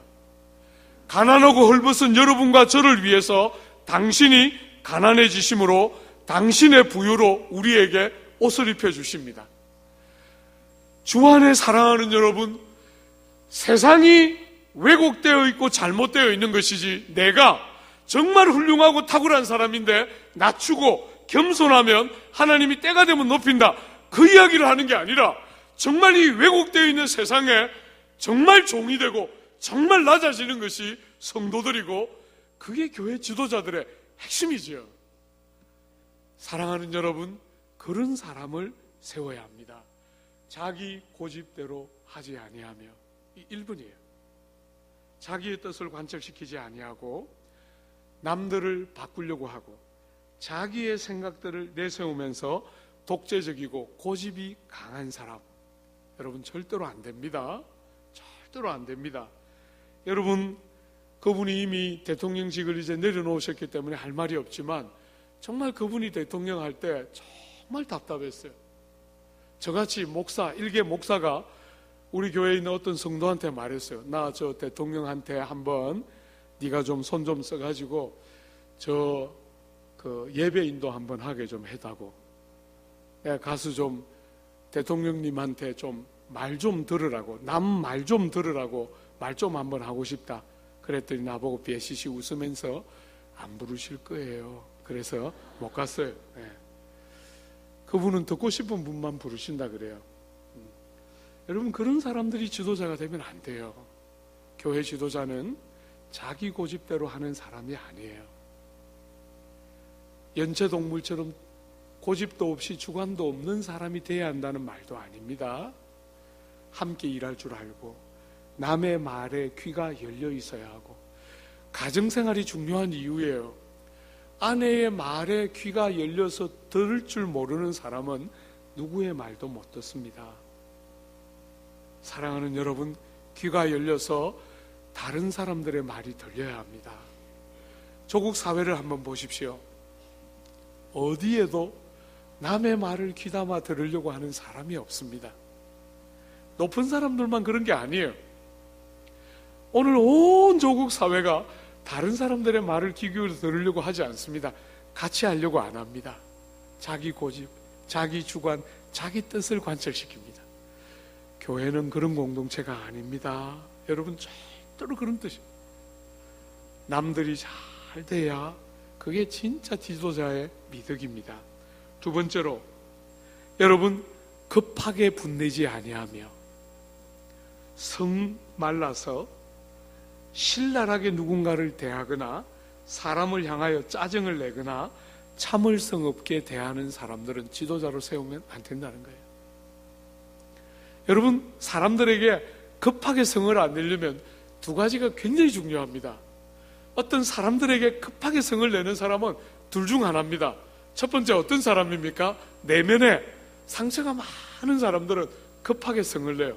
평소에는 괜찮습니다. 평화로울 때는 뭐 천사지요. 얼굴이 막 천사 같은데 상황이 딱 주어지면 돌변합니다. 그런 사람들은 지도자가 되면 안 된다는 거예요. 여러분, 사람들의 마음에 깊은 상처를 상체기를 만들어냅니다. 교회에서 누군가가 부활을 퍽 터뜨리면 얼마나 이웃들이 상처를 받겠어요. 근데 그렇게 부활을 급하게 내는 사람들의 특징이 뭡니까? 내면에 상처가 있습니다. 용서하지 못하거나 용서받지 못하거나 상처가 남아 있습니다. 그죠? 혹은 자기의 부패와 악함을 본 적이 없는 사람들입니다. 자기가 얼마나 할 말 없는 악한 자인지를 본 적이 없는 사람들은 부활을 냅니다. 상대의 작은 실수를 심하게 반응합니다. 여러분이 여러분을 보는 일은 너무너무 중요합니다. 나 같은 게 무슨 자격이 있나 하는 게 여러분 안에 깊이 와닿아야 지도자의 중요한 자질이 만들어집니다. 여러분, 성경에 나오는 모든 지도자들 한번 보십시오. 모세, 다윗, 모든 훌륭한 지도자들의 공통점이 뭡니까? 깊은 자기 부정. 시므이가 그렇게 저주를 쏟아내는데 다윗은 절대로 반응하지 않습니다. 아비새가 펄펄 뛰면서 당장 죽일까요? 라고 말하는데 다윗은 절대로 그 시므이를 향해서 불을 내지 않습니다. 하나님의 긍휼을 기다리고, 그죠? 부활을 터뜨리지 않습니다. 10수년을 사울에게 쫓겨다니면서 배웠습니다. 모세는 40년이나 광야 하나님의 학교에 입학해서 자기에 대한 깊은 절망을 보았습니다.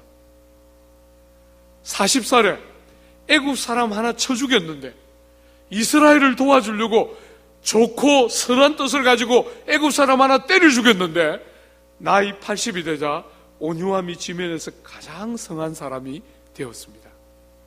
하나님이 찾는 일꾼들은 급하게 분을 내는 사람들이 아닙니다.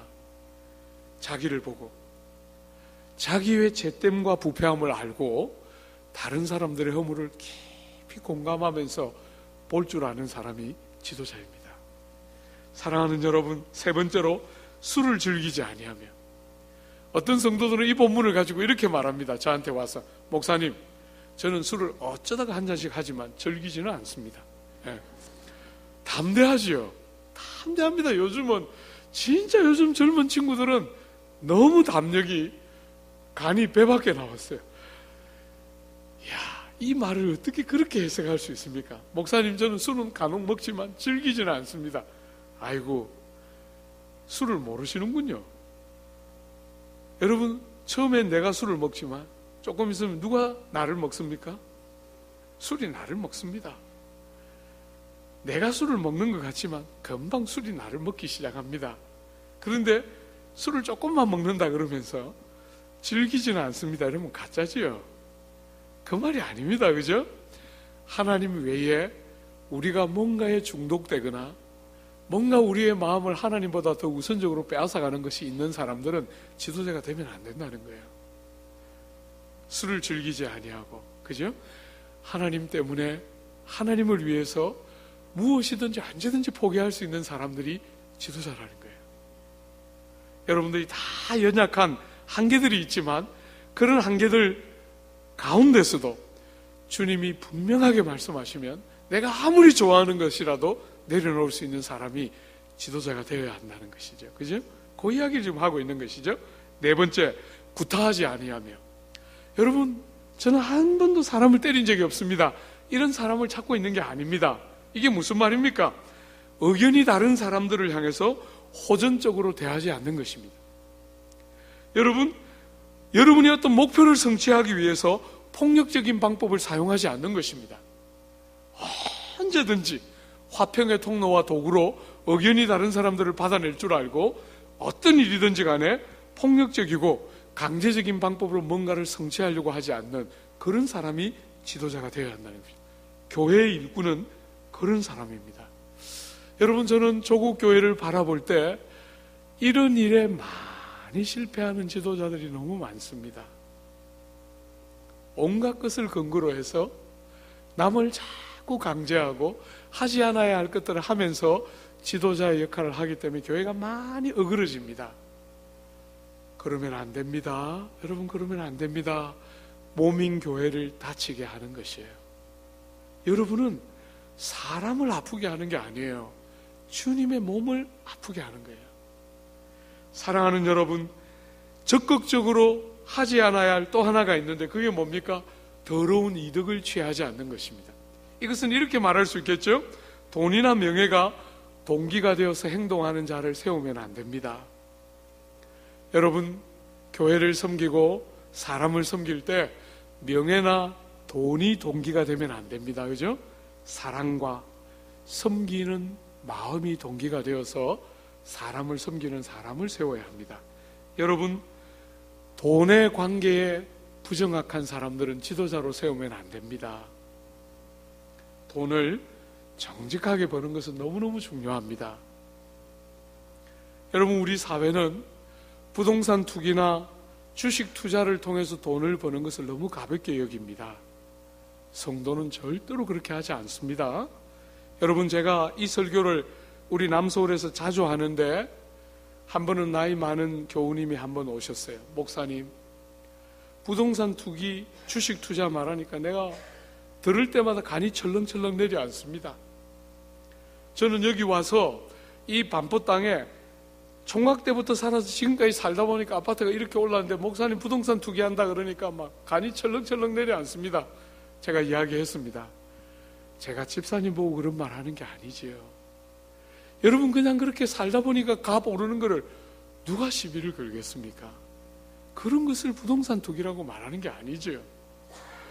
은퇴를 하고 남아있는 돈을 어디 은행에 넣어둬도 이자가 몇 프로 안 되니까 그냥 주식을 투자해서 그냥 배당을 받는 대로 그냥 사는데 목사님 주식 투자 그렇게 비난하니까 간이 철렁철렁 내려앉습니다.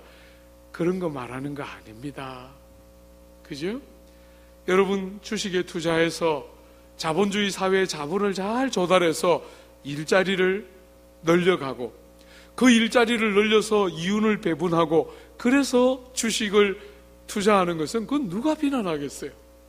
한국 사회처럼 너무 투기성이 강한 그런 부동산 투기와 주식 투자를 반대하는 것이지 자본주의 사회에서 주식 투자는 안 된다 그런 말을 하는 게 아니죠. 사랑하는 여러분, 성도인 여러분은 부를 축적하는 과정도 정직해야 합니다. 여러분이 정말 일자리를 늘리고 그 결과로 주식의 이윤을 취거하는 것이야, 그건 너무 정당한 것이지요, 자본주의 사회에서. 그러나 어디가 더 돈이 많이 남을까, 일자리를 창출하는 데는 아무 관심도 없고 어떻게 돈을 불려서 더 많은 돈을 남길까에 혈안이 되어 있는 거라면 그건 성도로서 할 바가 아니지요. 건강하게 돈을 법니다. 그리고 그렇게 벌면 어떻게 합니까? 부지런히 흘려보내고 나눕니다. 부탁합니다. 돈을 건강하게 벌 뿐 아니라 그렇게 건강하게 번 돈 옆으로 많이 흘려보내 주십시오. 여러분 옆에 가난한 교우들, 남들은 잘 모르는데 하나님이 여러분들 옆에 붙여놓은 여러분이 사랑해야 될 그 귀한 분들 많이 흘려보내 주십시오. 여러분이 땀 흘려 벌었지만 여러분만을 위한 돈이 아닙니다. 여러분의 피부치 같은 지체들, 교회 안에 있는 사랑하는 지체들 도와야 합니다. 도와야 합니다. 제가 이렇게 설교하면 가난한 성도들이 부자들한테 가서 이야기합니다. 목사님 설교 들었죠? 그러면 안 됩니다. 그 말이 아니지요. 그죠? 여러분들은 땀 흘려 일해야 합니다. 여러분들 가운데 실수로 돈이 있는 분들 부탁드립니다. 잘 흘려보내십시오. 잘 흘려보내십시오. 여러분 한번 세상을 그렇게 한번 살아보십시오. 그냥 땀 흘려 번 거 은행에 넣어놓고 부들부들 떨다가 그냥 이걸 어떻게 감당할까 하다가 자식들한테 주면 자식들 다 망가집니다. 다 망가집니다. 여러분이 제가 우리 남서울교회에서 늘 가르칩니다. 여러분이 자식에게 주고 싶은 거 100개가 있으면 그 중에 60개만 자식들에게 주고 나머지 40개는 남의 자식에게 한번 줘봐라. 어떤 일이 일어나는지 한번 보자. 그렇게 한번 자식들을 길러봐라. 여러분들이 재물을 그렇게 한번 써봐라. 어떤 일이 있는지 한번 봐라. 제가 열심히 가르칩니다. 그리고 정말 소수지만 성도들 중에 일부가 정말 그렇게 합니다. 한번 어떤 성도가 1억을 가져왔습니다. 저에게. 목사님, 제가 설교 듣고 적용했습니다. 이거 목사님 선교지나 가난한 곳이나 어디든지 써주십시오 해서 1억 제가 받아서 최근에 5천만 원 썼어요. 몽골에 있는 국제학교 기숙사 짓는데 5천만 원 보내줬습니다. 사랑하는 여러분, 정말 작은 수의 성도들이지만 얼마나 힘이 되는지 모르겠어요. 이런 사회에 아낌없이 식물과 재물을 던지는 사람들이 있습니다. 여러분 그렇게 한번 살아보십시오. 돈을 잃는 것 같지만 하나님은 그런 분이 아니에요. 건강하게 돈을 벌고 건강하게 잘 쓰십시오. 여러분을 위해서만 말고 이웃들을 위해서 잘 흘려보내면서 그런 사람이 지도자가 되어야 합니다. 그런 사람이 가난해도 제대로 쓸 줄 아는 사람이 지도자가 되어야 합니다. 저는 한 번도 임직자들에게 헌물을 요구해 본 적이 없습니다. 교회 일꾼을 세우기 때문에 일꾼으로 세워놓고 헌물을 요구해 본 적이 한 번도 없습니다. 양복 하나 제가 받아 입어 본 적 없습니다. 30년 목회하면서. 사랑하는 여러분, 그러나 여러분들이 그런 일을 위해서 돈은 안 쓰더라도 이웃들을 위해서 오른손이 하는 것을 왼손이 모르게 돈을 쓰는 것은 너무 중요합니다. 한번 그렇게 살아보십시오. 하나님이 여러분의 인생을 어떻게 이끌어가는지 보일 겁니다. 제발 세상처럼 얕게 살지 마십시오. 저는 오늘 이 조국교회 성도들을 보면 너무 얕게 살아요. 우리 선배님들 세대는 얕게 안 믿었습니다. 바보같이 미련하게 어리석게 믿었습니다. 근데 여러분이 다 보는 것처럼 얼마나 많은 복을 주셨습니까? 자기 것 챙기고 자기 것 먼저 해본 적 없지만 하나님은 넘치도록 풍성하게 부어줬는데 지금 세대는 얕게 삽니다. 절대로 손해 안 보려고 합니다. 같이 망합니다. 제발 여러분, 훌륭한 지도자들을 세우되 재물을 잘 흘려보낼 줄 아는 지도자들을 많이 세우십시오. 일꾼이 세워지고 정말 수고를 하려고 하는 사람들이 세워지고 시간이든 재능이든 재물이든 아낌없이 흘려보내면서 봉사하려고 하는 사람들이 세워져야 교회가 교회다워지는 것입니다. 불의한 이익을 추구하는 자들이 세워지면 교회는 망하는 것이에요. 잘 분별하십시오. 자기를 높이기를 원하는 사람들을 세우면 안 됩니다. 남들을 복되게 하고 싶어하는 사람들, 그들을 세워야 교회가 교회다워집니다. 여러분, 적극적으로 해야 되는 것이 있습니다. 6가지. 나그네를 대접한다. 이게 무슨 말입니까? 다른 사람들의 복지에 관심을 갖는다는 것입니다. 남들이 어떻게 사나, 다른 사람들이 헐벗고 줄이고 고생하진 않는가 하고 생각할 줄 아는 사람이 세워져야 한다는 것입니다. 여러분, 남을 배려하고 생각하면 뭐가 따릅니까? 수고가 따릅니다. 아낌없이 수고할 줄 아는 사람이 일꾼으로 세워져야 합니다. 여러분, 이것은 교회에 너무너무 중요해요. 제가 이렇게 보면 정말 교회가 이런 일꾼을 세우면 교회는 건강합니다. 교회는 건강합니다. 근데 일은 안 하고 말을 많이 하는 사람들이 있습니다.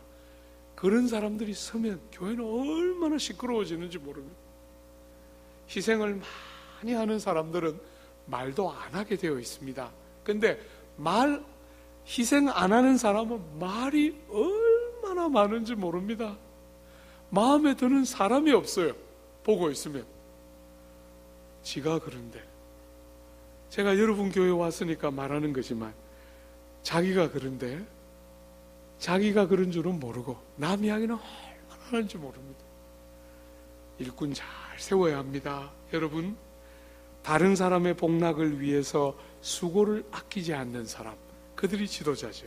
2번째로 선행을 좋아합니다. 3번째로 신중합니다. 여러분, 여기 신중하다는 것은 앞으로 내일 우리가 보겠지만 교회를 구성하는 모든 성도에게 적용됩니다. 나이 많은 성도, 젊은 성도, 모든 성도에게 적용되는 신중함입니다. 뭔가를 결정할 때 신중한 결정을 합니다. 가볍게. 그죠? 정말 아무런 정말 제대로 된 생각이 없이 결정하는 것이 아니라, 그저 자기 기분을 따라 척척하는 것이 아니라 누가 봐도 안정성 있게 뭔가를 하는 신중함입니다. 그죠? 의로움입니다. 여러분, 여기 의로움과 그 뒤에 나오는 3가지는 이 지금 일꾼으로 되는 사람에게 제일 중요한 게 뭔지를 보여주는 핵심 중에 하나인데요. 여러분, 교회에서 일꾼이 가져야 하는 성품 중에 제일 중요한 핵심이 뭡니까? 관계입니다. 관계가 기독교의 이 복음이 만들어 놓는 제일 중요한 열매 중에 하나는 관계의 회복이에요. 관계의 회복. 관계가 회복된 표시가 나는 사람이 일꾼으로 세워져야 합니다. 어떤 방식으로? 이웃을 대할 때 의로움이 있어야 합니다. 상대가 나에게 어떻게 대할지라도 절대로 대한 대로 갚아주지 않고 나는 하나님의 기준을 따라 이웃들을 대할 줄 아는 사람. 그죠? 관계를, 상대와의 관계에서 절대로 내 기분대로, 상대가 나한테 한 대로가 아니라 하나님이 나에게 기대하는 딱 바른 기준대로 의로움을 따라 행할 줄 아는, 다른 사람을 그런 관계 안에서 대할 줄 아는 사람이 지도자입니다. 2번째로 하나님과의 관계는 어떻습니까? 거룩한 관계입니다. 여러분, 완전하지는 않습니다. 아무리 훌륭해 보여도 완전하지 않습니다.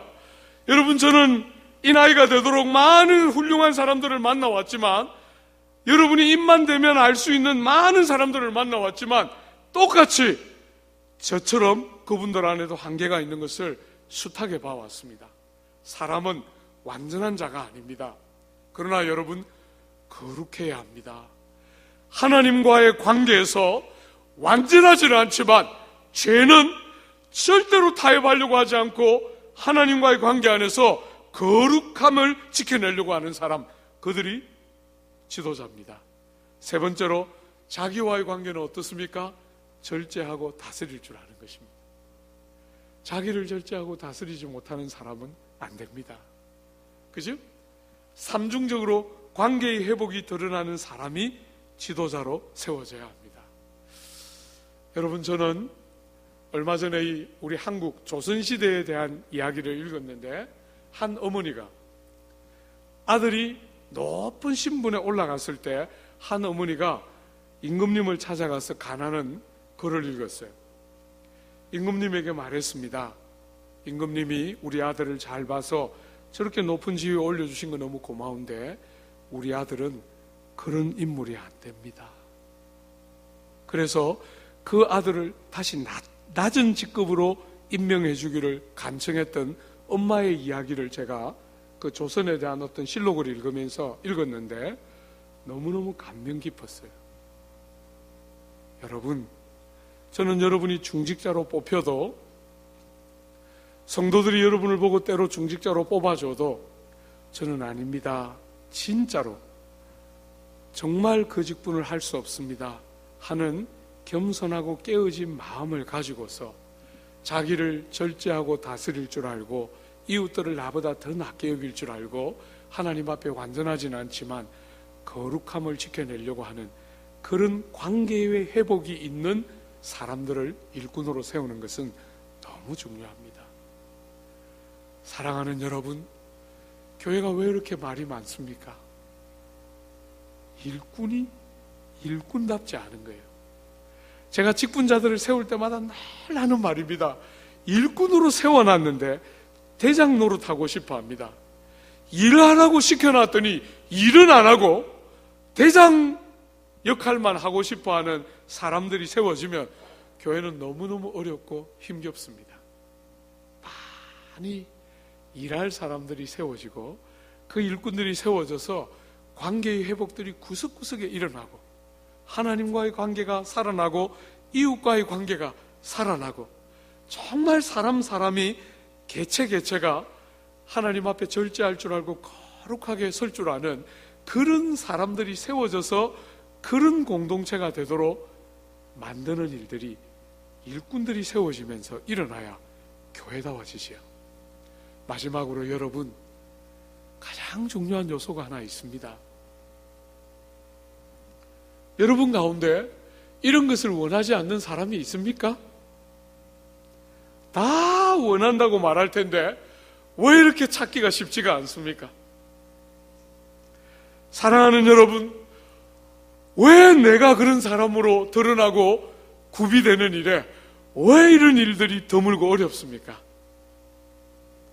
여러분, 기독교의 생명은 어디에 있습니까? 이 디도스가 가지고 있는 중요한 메시지가 뭐냐면, 디도스 전체를 지배하는 핵심적인 메시지 중에 하나가 뭐냐면, 바른 자람과 변화와 성숙은 무엇으로만 가지고 옵니까? 진리를 통해서만 옵니다. 사랑하는 여러분, 기독교는 진리와 말씀의 종교입니다. 기독교는 말씀을 떠나면 기독교는 무너지게 돼요. 근데 우리가 오늘 조국 교회에 너무나 많은 사람들이 교회가 윤리적으로 이런 문제가 있다, 도덕적으로 저런 잘못을 한다, 이런 이야기는 다 하지만, 그리고 우리가 정말 중심에서 동의할 수밖에 없지만, 여러분, 원인이 뭡니까? 진리 앞에 서지 않기 때문이죠. 저는 조국 교회를 생각할 때마다 늘 제 마음을 아프게 하는 것은 성도들이 성경을 너무 모른다. 성경 앞에 서지를 않는다. 성경이 정말 뭐라고 말하는지를 들으려고 하지를 않는다. 성경을 그냥 피상적으로 어떤 신문에 있는 지식을 아는 것처럼 성경의 이런저런 정보를 아는 수준을 거치는 것이지, 그 성경을 통해서 말씀하시는 하나님을 만나고 하나님의 진리 앞에 서서 성경이 이것이 이렇게까지 진짜였구나 하는 것들을 아는 사람이 일꾼으로 세워지지 않고, 성경을 보편적으로 너무나 무지한 가운데서 사람들이 일을 하려고 하니까 세상적인 방법으로 밖에 일을 못하고, 그래서 교회가 이렇게 아프다, 저는 그렇게 생각해요. 사랑하는 여러분, 지난 30년 동안 제가 했던 일은 하나입니다. 여러분이 보시기에 이렇게 축 짜고 성경 한 구절 한 구절 읽어가면서 그 뜻을 밝혀서 성경이 여러분과 저에게 하고 싶어하는 말이 뭔지를 밝혀내는 것, 그게 지난 30년 동안 제가 했던 유일한 일입니다.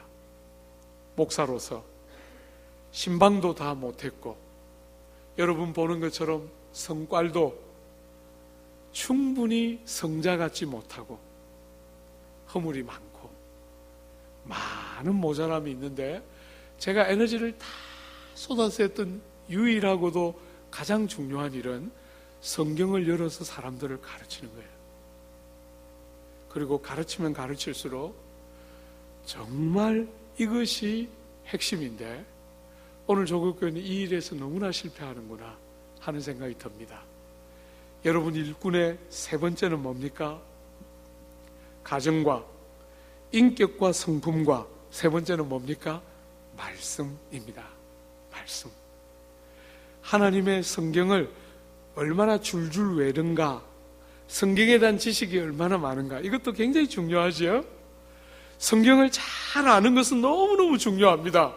여러분 그뿐 아니라 그 말씀을 사랑하고 말씀을 복종하고 말씀을 살아내려고 애쓰고 말씀이 진리인 줄 정말 아는 사람들이 일꾼으로 세워져야 합니다. 여러분 저는 교회를 이렇게 한 번씩 다녀보면 교회 중직자들이 한 번씩 저에게 이렇게 말합니다. 목사님, 성경은 그렇게 말하지만 세상은 그렇지 않은 것 같아요. 여러분 제가 제일 마음 아픈 순간이에요. 중직자들이 그 이야기를 합니다. 성경은 그렇게 말하지만 세상은 그렇지 않은 것 같아요. 여러분 그러면 어디에 소망이 있습니까?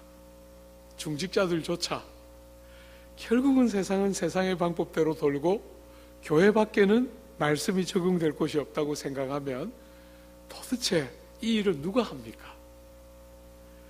지도자들의 너무너무 중요한 것은 말씀에 대한 바른 지식과 말씀에 대한 마음을 담는 순종하는 하나님의 사람들이 세워져야, 지도자로 세워져야 진리가 바르게 세워지고 거짓 교훈들을 이기는 힘을 얻게 됩니다. 여러분 저는 여러분들을 작년에 이어 올해 또 만나지만 정말 여러분들에게 하나 기대하고 싶은 게 있습니다. 좀 정말 성경에 좀 미쳐서, 여러분 평신도지만 저 같은 목사가 아니지만 사랑하는 여러분, 성경은 목사의 책이 아닙니다. 여러분을 위한 책입니다. 저 같은 전문적인 성경만 연구하는 사람들을 위한 책이 아니라 여러분을 위한 책입니다. 공부를 많이 하고 원어를 줄줄 알아야만 성경이 다 해석되는 책이 아니라 여러분과 저처럼 평범한 사람이 성령의 도움으로 열 때마다 주님을 만나고 경험하는, 그게 바로 성경이에요. 여러분 이 성경은 시골의 농부들도 깨달을 수 있고 세계적인 석학도 깨달을 수 없는 신비한 책입니다. 절대로 이 책을 목회자들과 설교자들의 몫으로만 돌려서는 안 됩니다. 여러분의 몫입니다. 여러분의 몫. 제가 우리 교회에서 늘 말합니다. 여러분 작고하신 분인데 제가 좋아하는 분 계십니다. 아주 유명한 성씨를 가진 김씨인데 일성이 형님이라고 계십니다. 그분이 살아계실 때 훌륭한 가르침을 하셨는데 전군의 간부와 전 인민의 무장화를 그분은 꽤 했습니다. 저는 늘 꿈이 온 성도를 목사처럼, 온 성도를 성경의 능수능란한 성도로 만들어내는 것이 꿈이에요. 그 형님은 작고하시고 실패하셨지만 저는 실패하고 싶지 않아요. 주 안에 사랑하는 여러분, 성경을 능수능란하게 알고 성경에 대해서 여러분들이 목회자처럼 성경을 사랑하고 목회자처럼 성경을 연구하고 읽고 듣고 말씀이 그런가 하여 상고하고 여러분들이 필요할 때는 성경 주석을 찾아가고 정말 설교집들을 읽어가면서 하나님의 말씀을 사랑하고 깊이 깊이 말씀에 침잠되어 있는 지도자들이 세워져야 교회가 교회다워집니다. 여러분, 어느 순간부터 조국 교회는 성경에 무지한 지도자들이 세워지고 있습니다. 사랑하는 여러분, 성경을 한 번도 제대로 읽지 않은 사람도 중직자가 되기 시작합니다. 교회가 그러니까 약해질 수밖에 없지 않습니까? 수십 번은 읽어도 모자랄 텐데 성경을 규칙적으로 읽지도 않는 사람들이 중직자가 됩니다. 그러니 교회가 세속화되는 것은 너무 당연하지 않겠습니까? 너무나 세상적인 기준으로 교회가 움직여지고 지도자들조차도 성경을 모르니 평신도들이 성경 앞에 세워지는 것은 얼마나 어렵습니까? 여러분, 제가 우리 장로님들 대할 때 제일 기쁜 것 중에 하나는 장로님들 중에 토요 새벽 기도회를 안 나오는 분들은 없어요. 토요일 날 제가 전 교우들이 다 와서 새벽 기도 하자고 매일 가르치는 토요일인데 그날은 죽어도 옵니다. 여러분, 저는 정말 중직자들이, 그런 지도자들이 꼭 되어야 한다고 생각해요. 성도들보다 많이 할 수 없으면 중직을 내려놔야 합니다. 사업이 너무 바빠서 중직자들이 평신도들보다 성경을 읽는 것이나 교회를 섬기는 것을 더 할 수 없으면 내려놓아야 하지요. 직분만 받아가지고 뭘 하겠다는 겁니까? 하나님 앞에서 신실하고 충성스럽게 말씀 앞에 딱 서서 그 말씀을 사랑하고 살아내고 정말 회중들을 위하여 일꾼의 자세를 가지고 일꾼으로 나를 세운 줄 알고 하나님의 일꾼처럼 일을 해야 될 텐데, 오늘 조국 사회는 너무나 많은 지도자들이 세워져서 지도자 역할을 하려고 합니다. 세상 방식에. 그게 세속화지요. 여러분, 세속화가 딴 게 세속화가 아닙니다. 그게 세속화입니다. 오늘 우리 사랑하는 남문교회 여러 교우들이요, 여러분들이 앞으로 지도자들을 세우고 중직자들을 세울 때마다 꼭 이런 기준들이 적용되도록 세우고, 누구든지 여러분들 가운데 그렇게 중직자들로 세워지면 그때부터 힘을 다해서 이런 일꾼이 되도록 여러분이 힘써주는 것은 오늘 이 조국교회가 새로워지고 조국교회가 교회다운 교회의 정말 변화의 핵심 중에 하나입니다. 여러분 가운데 직분은 있는데 직임이 없는 사람은 아무도 없기를 바랍니다. 여러분 가운데 회중들이 여러분을 뽑아서 귀중한 직분을 맡겨주실 때 두려운 마음을 가지고 종된 심령으로 평생 그만둘 때까지 하나님과 사람에게 깊은 겸손을 가지고 영혼을 끝까지 사랑하고 희생할 줄 아는 그런 신실한 지도자들 꼭 되어주셔서 이 조국교회 얼마나 할 일 많습니까? 그지요? 제가 남서울교회 담임으로 부임하면서 여러분 죄송합니다. 중요한 모임들을 한 번씩 갑니다. 중요한 모임들을 한 번씩 가보면 마음이 되게 아플 때가 많아요. 한국교회 중요한 어떤 일들을 결정하는 모임들인데 아직도 너무 어리고 너무 거칠고 너무 더불어 일할 줄 모르고 너무 남들 높일 줄 모르는 사람들이 그런 중요한 자리에 옵니다. 얼마나 아픈지 모르겠어요. 더 많이 깨뜨려지고 더 많이 물러져 있고 더 많이 내 색깔보다 다른 사람들의 색깔이 소중하게 와닿는 그런 사람들이 조국교회에 많이 나오도록 여러분 한 분 한 분이 그런 성도, 그런 직분자, 그런 지도자 꼭 되어주셔서 조국교회 안에 살아있는 영적인 회복과 부흥이 새날이 올 수 있도록 여러분으로부터 진정한 변화가 출발하는 복된 은혜 모든 성도와 여러분의 교회 위에 풍성이 있게 되기를 바라고 축복합니다. 우리 같이 한번 기도할까요? 사랑하는 여러분, 여러분들 가운데 이미 지도자로 세워진 분들도 계실 터인데 정말 여러분 너무 죄송합니다.